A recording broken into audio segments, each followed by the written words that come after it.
Welcome back. In this video, we will go a little deeper into this endpoint we've been exploring and understand what these different parameters are and kind of how to use them, and get a general overall sense of how we could read any endpoint for the GitHub documentation and understand how to use it. So let's look in. So we have a list of parameters. And we're not in this class going to work too much, I think, with headers, but headers are a way to kind of define some more information about the request. But it's used in specific ways. So like what kind of things we're going to get from it. And specifically it's showing you, hey, if you change the accept header, you want to set it to this really, because you're going to get back some JSON. The stuff that we get back, or what this endpoint accepts, is JSON. Path parameters. Now, this isn't going to be something that's in every endpoint, but you can see org here, it's referring to the path in the endpoint. So curly brace org, like I said, was a placeholder. We actually had to put in the name of the organization. You can see here that it's telling us it's not case sensitive. And then finally, the one that the GitHub API in particular uses are the idea of query parameters. And so let me diverge for a second, because I want to be clear that this documentation is specific to this API. I said it in the last video. Every API is different. So just because this API uses query parameters or path parameters or headers doesn't mean that the next API you pick up will use the same stuff. It likely does in some way, but it certainly won't be identical. You might not necessarily have an org path parameter. I would guarantee you probably wouldn't actually. You might not have the same query parameters. In fact, it's very likely, depending on the API, that you'll have different query parameters. But the important thing is to understand that you can dynamically change these endpoints oftentimes through different parameters that you can pass via headers or paths or queries. So let's take a look at the path parameter first. So I use React.js. I could go find other orgs. Let's go to, I wonder if I can actually get a list of orgs. Nah, that's okay. Let's go GitHub, popular GitHub organizations.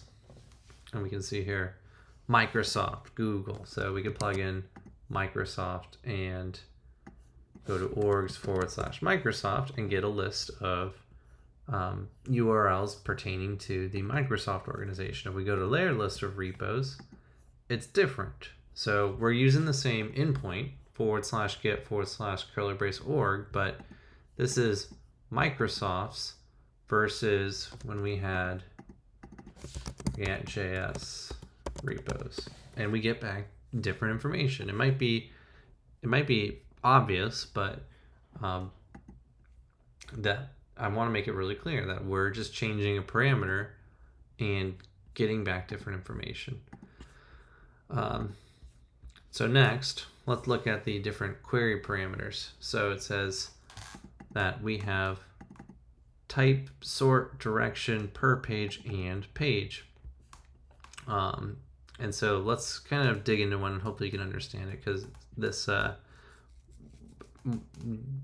be the first time you've seen query parameters in my class. So we want to first explore what a query parameter is. So we have a type query parameter, and it says specifies the types of repositories you want returned. And so there are these types, all public, private, forks, sources, or member. And by specifying the type, we'll get one of these types. It kind of explains itself, hopefully, and you'll feel comfortable with that fact. And so query parameters are fed to a URL at the end of the URL. So you start a query string with a question mark, and then each parameter that you want to give it, you define the parameter name itself, so type, that's what's here, and then you use the equal character and set it to the value that you're going to set that to. So if we do type, the default is probably all. Just because you don't specify a query parameter doesn't mean one isn't assumed for you. But let's do private. And we should get back nothing.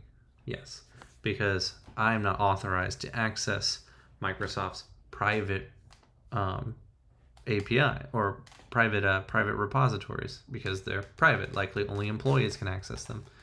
But it's important to distinguish that if I could log into Microsoft, I likely could use the API and get access to their list of private repositories. But let's try another here. We plug in public. That's really the only ones that I will actually have access to. So it's weird kind of specifying that. We could see if there are forks. Maybe Microsoft has forked other repos. So if we were, I'm on React.js. We should see different information here. So we hit enter. Yes, so you can see here React.js is React translated yet. We're getting a different set of repos. In fact, only one. That's awesome. So there's only one repository that React.js as an organization forked. So they forked somebody's repo. I think that's what that means. It's a forked repo. So we'll go back to everything here and see a different example, hopefully, that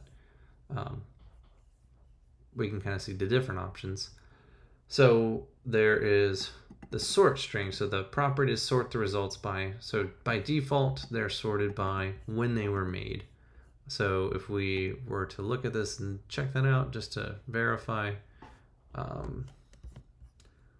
we should see created at, perfect. So this was created in 2013, May 24th. And so the next one should be July 25th. Okay, so it's in order of creation from oldest to soonest, in theory. So the oldest one in our list here of results is from 2013 in May. But we can change that to sort by updated instead. So now let's say we want to see when the one that was last updated or oldest updated. Let's do that. So we would do sort equals updated. And now our list of results will be organized by updates. So we have this one, which was last updated January 30th, which right now is kind of in the future, but it's going to depend on the time zone. There's already places that aren't in January 30th.